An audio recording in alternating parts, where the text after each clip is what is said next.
To make sure Palestinian communities can't develop any further, Israel has made it almost impossible to grant building permits for Palestinian homes. So, Palestinians live in a catch-22 situation. In order to have shelter or develop their communities, they must build without a permit. And if they do so, Israel can demolish the structures on the basis that it was built without a permit. Right now, there are over 150,000 Palestinians currently living under the constant threat of demolition and forced eviction. And this is just like, you know, like having a stable living condition is so important for your psyche. Like, imagine how it would feel, like just feeling like at any minute you could be like kicked out of your home, and like what that would do to your stress levels and anxiety. In the West Bank, an average of 18 Palestinian structures were demolished every week in 2020. The same year, Israel issued 1,094 building permits for Jewish applicants, and only one for a Palestinian. My apartment is month to month and has been for 6 years. Obviously nothing compared, but yeah, I could lose my place at any moment. Yeah, like one of the things I always say is, you know, like I like to go over like the news and politics. I don't consider myself to be like super educated politically. I'm working on, you know, educating myself more and more. I always say like I feel like I'm a bit of a slow learner, but I feel like what I can speak to is like my experience. You know, we all have like this shared human experience, and you know, this like it's just like the level of suffering in the world right now. You know, like I feel like in Gaza we're seeing the worst of it, you know, like the worst parts of it, but it echoes everywhere across the fucking globe, right? It echoes everywhere across the globe because, you know, Gaza is the fucking testing ground. Gaza is the fucking testing ground for this like mass surveillance, you know, like the way that they're kicking people out of their housing, military rule, you know, it's like coming to a place near you. It's not even that it's coming, it's already fucking here. Maybe it's not to this level, but it's already here and it's getting worse and worse. It continues to get worse. The housing crisis that's going on right now is so fucking abysmal. It's so fucking sad. Like I said, like I can't speak to a lot of things like super politically like somebody like Mike can, but it's like I have seen like the suffering of the people around me, my family, like I'm in like, you know, like I'm in the Midwest, like I've seen firsthand what, you know, this fake fucking democracy does for people. Fucking nothing. I don't know. I was just talking yesterday.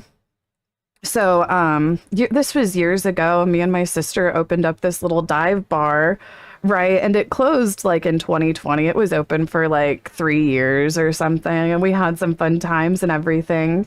And, you know, like in having that little dive bar open, you get to, you know, like meet a lot of different people from all kinds of walks of life, right? And just like 5 or 6 months ago, one of the patrons that used to come into the bar, one of the couples, you know, this was a young couple, like probably whenever they were coming into the bar, like 25, 26. This was like 5 years ago now, so it might be like 30 now or something. But he passed away. He was maybe 30. He passed away like 5 or 6 months ago. And whenever somebody our age passes away, you know, there's a few things that you can guess might have happened, right? And my sister was saying that she had reached out to the wife, you know, because she's just like posting, you know, like distressed on Facebook and whatnot, like very distressed. You know, you can tell like something's wrong, like she needs help, you know. They had 3 kids together. So she was left as like a widow, you know, single mother of 3 kids now.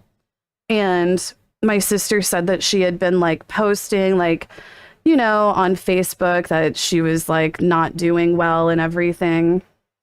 And my sister had reached out to her actually.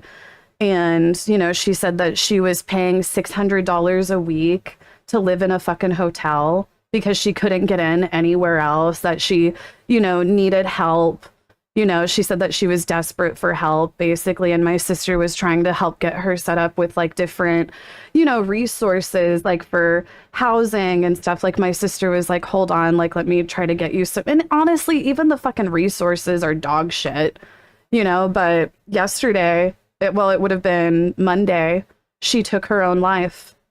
She took her own life on Monday. 3 kids left orphaned because their parents basically died because of what I think of like capitalism, right? Like the suffering of capitalism became too much for them to be able to bear, right? And like that is just one example of what's happening all across this fucking country right now, all across the fucking world. I don't know. I've been trying to figure out like where is my place in like leftist politics, and I'm like, I'm not somebody who's going to like, you know, educate somebody on like political stuff like Mike, but I'm somebody who can speak to my experiences, the experiences that I've seen others have, and you know, just let people know that they matter. Like our stories fucking matter. Like her story matters, you know, like I am just like, I want to fucking fight. Like the way I've been saying, like, I want fucking revenge against these fucking companies that have caused so much suffering, you know, suffering to my family. Like I come from drug addiction. I come from domestic violence, and all of it, like the finger can be pointed at capitalism, you know, like adults becoming too stressed. And then what do they, you know, like it happens in like a lot of like low income families, like whenever, you know, times of economic depression, like women get harmed. Women get harmed. It's like a fucking statistic, you know? But I've been saying like, it's not like, I feel like so often, like whenever you're just like beat down, like most people are, you know, in this capitalistic system, you just like begin to feel like, oh, I'm just a drop in the bucket. Like my story doesn't matter. Like there's somebody else who has it way fucking worse. And I've been saying, I think that all of our stories matter. All of our fucking stories matter. All of our voices matter. That's collective action. I've been getting like really passionate about trying to get involved in more like grassroots stuff. I feel like I'm good at speaking to people in a way that, I don't know, is kind of like, no, I get you. Like, I feel like I'm good at speaking to people in a way that uplifts them and makes them realize that their voices do matter. Local action is the way, right? Like, that's what I really want to start focusing on this year. It's like one of the goals that I have for myself. The last like 12 years of my streaming career, all I've done is like fucking memes. You know, I just goof around and fucking meme. Like I don't consider myself to be like the most eloquently spoken whenever it comes to serious issues. But I still want to try because it's like I do have perspective and I do have like firsthand experience. You know, I've lived it like many of you have as well, right? We've all fucking lived it. Right. Oh, I love Caleb. I was telling you guys, so I went to an event last week. It was like a benefit for our local Kansas City tenant union. And Caleb Heron is from Kansas City and he hosted the event. They raised almost $50,000 for KC Tenant Union. And right now, KC Tenant Union is working on unionizing this one low income building, and they had like a bunch of the residents from the low income housing that is about to go on strike. They had a bunch of them, you know, come on stage and talk about, you know, their living conditions and you know, stuff like that. It was very wholesome. And yeah, Caleb hosted and he did like a little set too, and he was, you know, Caleb is very like eat the rich. He said Caleb Heron is bored of safe celebs. People are still trying to cling to this celeb culture of the 90s where it's like you just never say anything. You stay out of it all. You pick your charities very wisely. Animals are cancer, things that no one could ever be offended by. Don't talk about Palestine.